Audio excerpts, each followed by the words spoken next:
Hey, welcome back, guys. Brandon with Brand on X. Today we're going to be talking about business or meeting etiquette, right? And if you didn't check out my last video, please go check it out. It's just on the mindset of having be, do, have. But moving forward, meeting etiquette. Let's talk about the do's and the don'ts, right? First things first is be on time. And when I say be on time, if the time is 11 o'clock, guys, I am not talking about 10:59. Whenever you want to make a name for yourself, right? A good reputation. It's always a good it's always good to come 15, maybe even 30 minutes early to an event.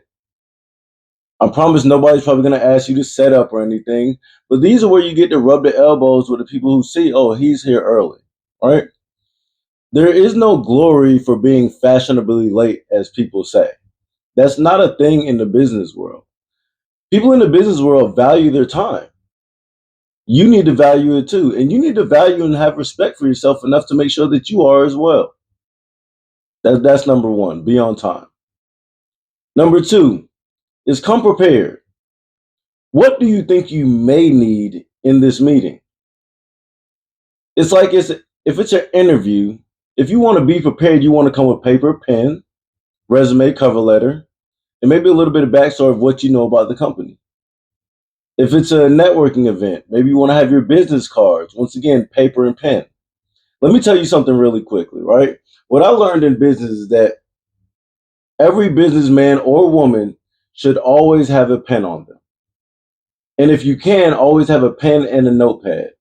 Now, I know most people are going to say, well, I can just record it or I can just type it in my phone. You could, but there's something about the power of actually writing the information down, not just for you, but for what other people see as well.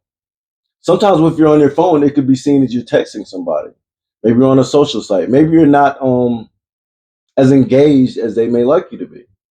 But when they see you taking down notes or writing, 9 times out of 10, they know that, hey, this person is locked in. So come prepared. Number three is dress professionally. Now, I know we live in a world where we would hope that everybody just doesn't judge us on our appearance. Unfortunately, guys, that's not the world we live in. You want to dress professionally. You want to come correct, if you will. And I know it's not right, but what you have to think about is that certain attire changes the perception of things. Think about it like this, and this is a story I actually used to tell my team. So if we see a guy walking in the middle of the street holding up traffic, everybody's going to be mad. They're going to be like, oh man, this guy's crazy. What is he doing? Get out the road. But if that same person had a safety vest on and a construction hat and one of those signs that says stop and turn, you wouldn't hear one person complain. You probably wouldn't even hear a horn beep or a horn honk, right? And the reason they're doing that is because they're perceiving it as, oh, this person is just doing their job. So you want to dress for the event or the function that you're about to go to, or the meeting, rather. Number four, speak loud enough. I'm not saying yell, but make sure that you're projecting your voice. Don't be timid. People want to hear your ideas. Your individualism is valuable in the workspace because nobody can do or say it like you can. So be confident when you're saying something and project your voice. Number five, be an active listener and participate. I see it so many times that people want to sit in the back. They want to seem cool. They don't want to participate. They don't want to raise their hand. They don't want to ask questions if they don't know something. But my question to those people is, how is that benefiting you? What are you scared of by participating? Whether you have value to bring or you're asking for value, it only benefits you in the end. So make sure you're actively listening and participating. Number six, try to engage.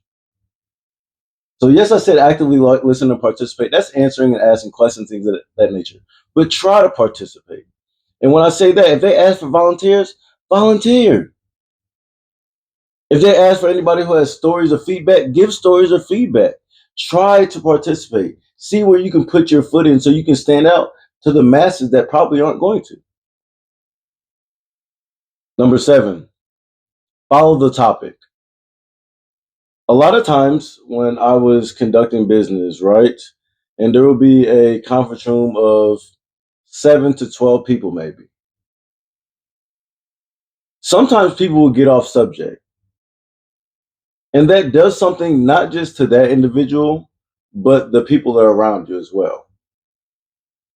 What are we here for? And is that the topic that we're currently on? Remember, your time is valuable. Is what you're talking about right now getting you closer to what you came here for or further away? Make sure you're staying on topic. The presenter will appreciate that as well. But I can tell you right now that if we're talking about sales, nobody wants to talk about the beach right now, okay? Nobody wants to talk about what they saw on the news that has nothing to do with the sales field. So make sure you're staying on topic. Number 8, put away technology. Put away the phone. I see a lot of people, they may just turn it over on the desk, but no, take it off of the desk. Because what happens a lot of times, maybe you have it on silent, maybe you have it on vibrate, but when one vibrates, what are you going to do? You're going to check it. Oh, was that me? Take it off the phone. Let them know that you're fully attentive and you're ready to participate. No technology. Oh, little tidbit on that one as well. Guys, take out the AirPods. Take those out when you're in a meeting. Let them know that you're being fully attentive. Those are my tips for once again having meeting etiquette. Once again, that's the mechanic of something that you can do starting today. I hope everybody has a good new year, and I hope the next meeting goes really well for you. My name is Brandon. My company is Brand on X, and thank you for listening.